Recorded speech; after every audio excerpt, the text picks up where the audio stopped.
જય શ્રી કૃષ્ણ મિત્રો, આ વિડીયોમાં શ્રીમદ ભાગવદ ગીતાનો અધ્યાય 4 સાંભળશું, જેનું નામ છે જ્ઞાન કર્મ સંન્યાસ યોગ। એકાદશી, પૂર્ણિમા તથા અમાવસ્યાના દિવસે શ્રીમદ ભાગવદ ગીતાનો પાઠ કરવાનો મહિમા છે। ભાગવદ ગીતા એ ભગવાનનો શ્વાસ છે, હૃદય છે અને ભગવાનની વાગ્મય મૂર્તિ છે, જેના હૃદયમાં, વાણીમાં, શરીરમાં તેમજ સઘળી ઇન્દ્રિયો અને તેની ક્રિયાઓમાં ગીતા ઉતરી ગઈ હોય એ મનુષ્ય સાક્ષાત ગીતાની જ મૂર્તિ છે।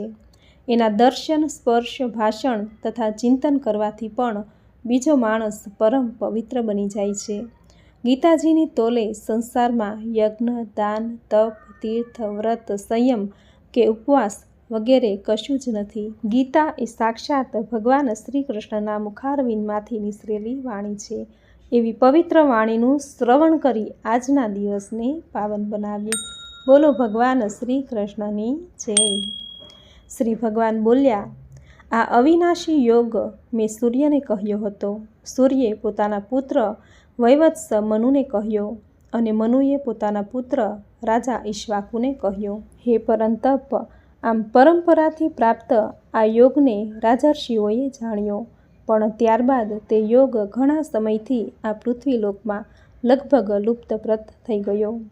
તું મારો ભક્ત અને પ્રિય સખા છે, માટે એ જ આ પુરાતન યોગ આજે મેં તને કહ્યું છે, કેમ કે આ ઘણું ઉત્તમ રહસ્ય છે, એટલે કે ગુપ્ત રાખવા યોગ્ય વિષય છે। અર્જુન બોલ્યા, આપનો જન્મ તો અર્વાચીન હાલનો છે, જ્યારે સૂર્યનો જન્મ તો ઘણો પહેલાંનો છે, એટલે કે કલ્પના આરંભે થયેલો છે।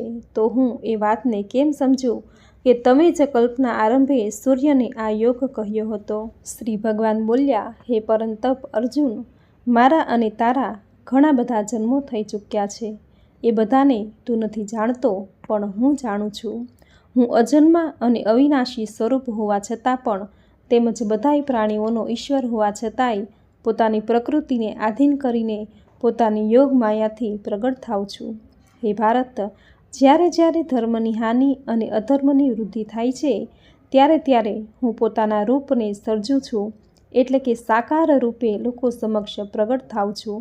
સાધુ પુરુષોનો ઉદ્ધાર કરવા માટે, પાપ કર્મ કરનારાઓનો વિનાશ કરવા માટે અને ધર્મની સમ્યક રીતે સ્થાપના કરવા માટે હું યુગે યુગે પ્રગટ થાઉં છું।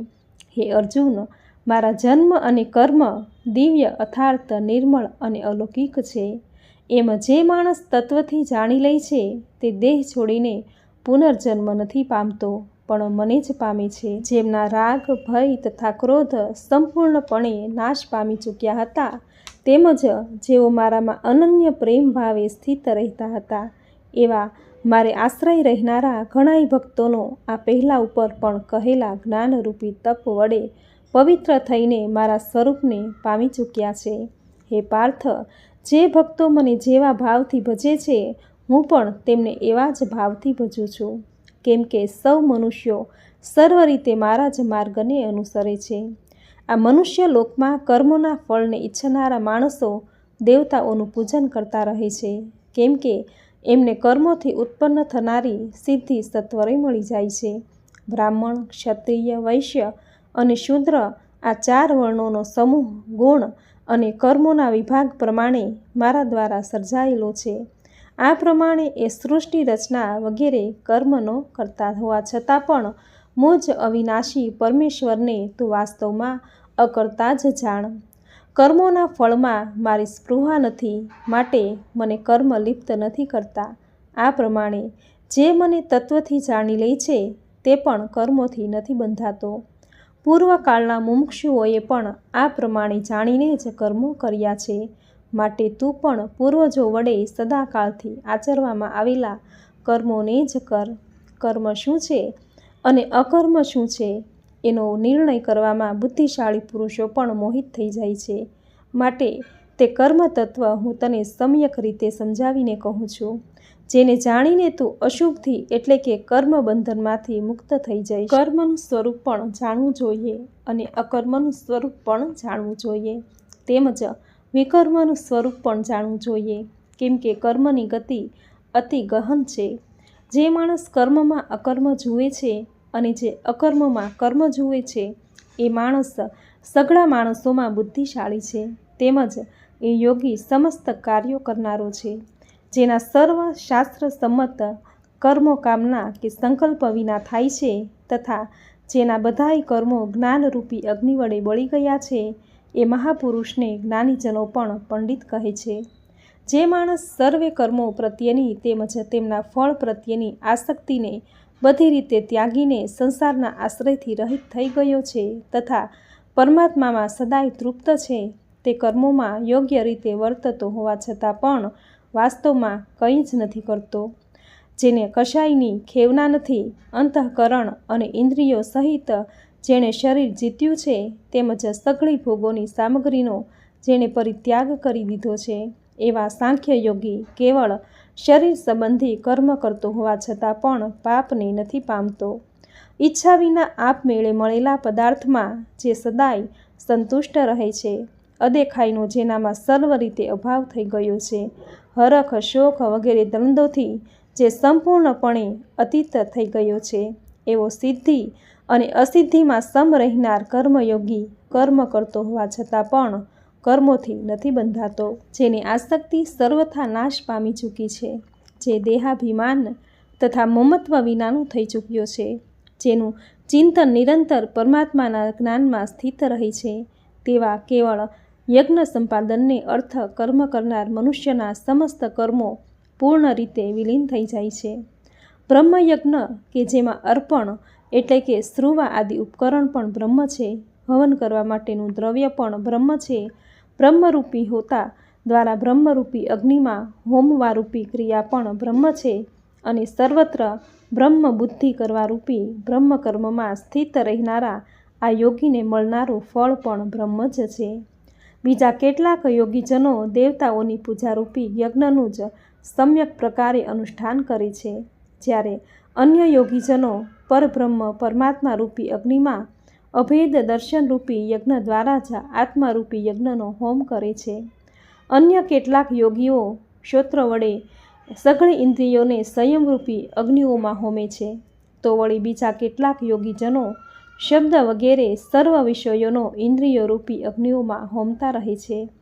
અન્ય યોગીજનો ઇન્દ્રિયોની સર્વ ક્રિયાઓને તથા પ્રાણોની સમસ્ત ક્રિયાઓને જ્ઞાન વડે પ્રજ્વલિત આત્મસંયમ યોગરૂપી અગ્નિમાં હોમી દે છે. અન્ય કેટલાક માણસો દ્રવ્ય સંબંધી યજ્ઞ કરનારા છે, કેટલાક તપરૂપી યજ્ઞ કરનારા છે, બીજા કેટલાક પુરુષો અષ્ટાંગ યોગરૂપી યજ્ઞ કરનારા છે, અને વળી કેટલાક અહિંસા આદિ લોકોત્તર વ્રતો પાળનારા પ્રયત્નશીલ માણસો સ્વાધ્યાયરૂપી જ્ઞાન યજ્ઞ કરનારા છે.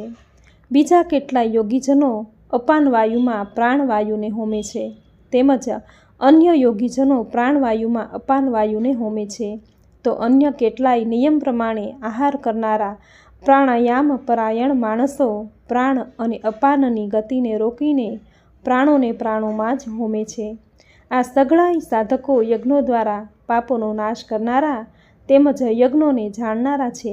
હે કુરુશ્રેષ્ઠ, યજ્ઞમાંથી બચેલા અમૃતનો અનુભવ કરનારા યોગીજનો સનાતન પરબ્રહ્મ પરમાત્માને પામે છે, જ્યારે યજ્ઞ ન કરનાર માણસ માટે તો આ મનુષ્ય લોક પણ સુખદાયક નથી, તો પરલોક ક્યાંથી સુખદાયક હોય.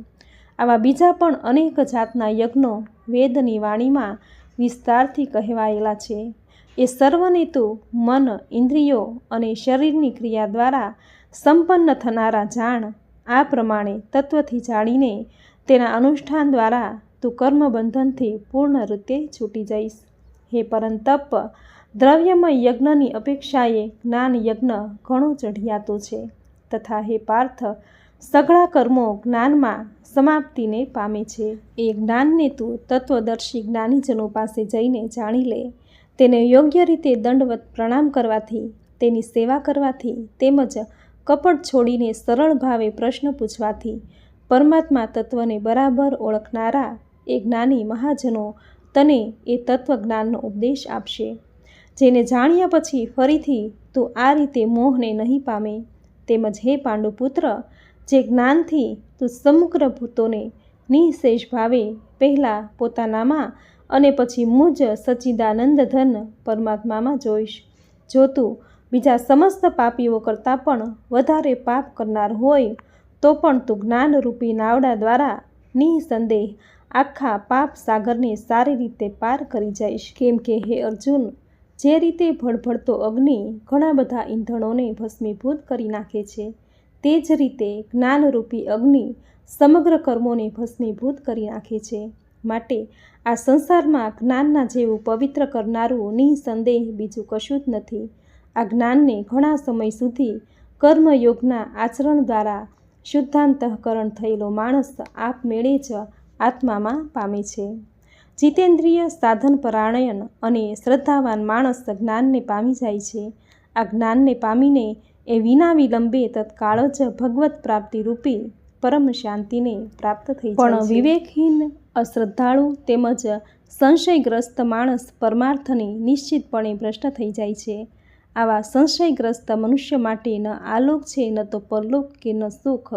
હે ધનંજય, જેણે કર્મયોગના આચરણ દ્વારા સમગ્ર કર્મો પરમાત્મામાં અર્પી દીધા છે તથા જેણે વિવેક વડે સકળ સંશયોનો નાશ કરી દીધો છે, એવા વશ કરેલ અંતઃકરણના પુરુષને કર્મો નથી બંધાતા. માટે હે ભરતવંશી, તું હૃદયમાં રહેલા આ અજ્ઞાનજીત પોતાના સંશયને વિવેક જ્ઞાનરૂપી તલવાર વડે છેદીને સમત્વરૂપ કર્મયોગમાં સ્થિત થઈ જા અને યુદ્ધ માટે ઊભો થા. આ પ્રમાણે શ્રી કૃષ્ણ અર્જુન સંવાદે જ્ઞાન કર્મ સંન્યાસ યોગ નામનો 4થો અધ્યાય સમાપ્ત. બોલો ભગવાન શ્રી હરિ વિષ્ણુની જય. તો મિત્રો, આપણે સાંભળ્યો શ્રીમદ ભાગવદ્ ગીતાનો અધ્યાય 4થો. જે ઘરમાં નિત્ય શ્રીમદ ભાગવદ્ ગીતાના પાઠ થાય છે તે ઘર પણ તીર્થરૂપ બની જાય છે. ત્યાં વસનારાઓના પાપનો તે નાશ કરે છે. જે મનુષ્ય ભાગવત શાસ્ત્રને અર્થપૂર્વક નિત્ય વાંચે છે તેના કરોડો જન્મના પાપો નાશ પામે છે.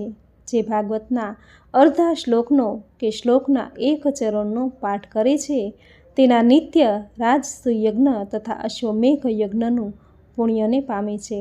પુરાણોમાં કહ્યું છે કે 100 કાર્ય છોડી ભજન કરવું, 1000 કામ છોડી પ્રાતઃ સ્નાન કરવું, 10,000 કામ છોડી દાન દેવું, પ્રાતઃકાળે ઉઠીને પ્રભુનું નામ લેવું, કરોડો કાર્ય છોડી શ્રીમદ ભાગવદ્ ગીતાના પાઠ કરવા.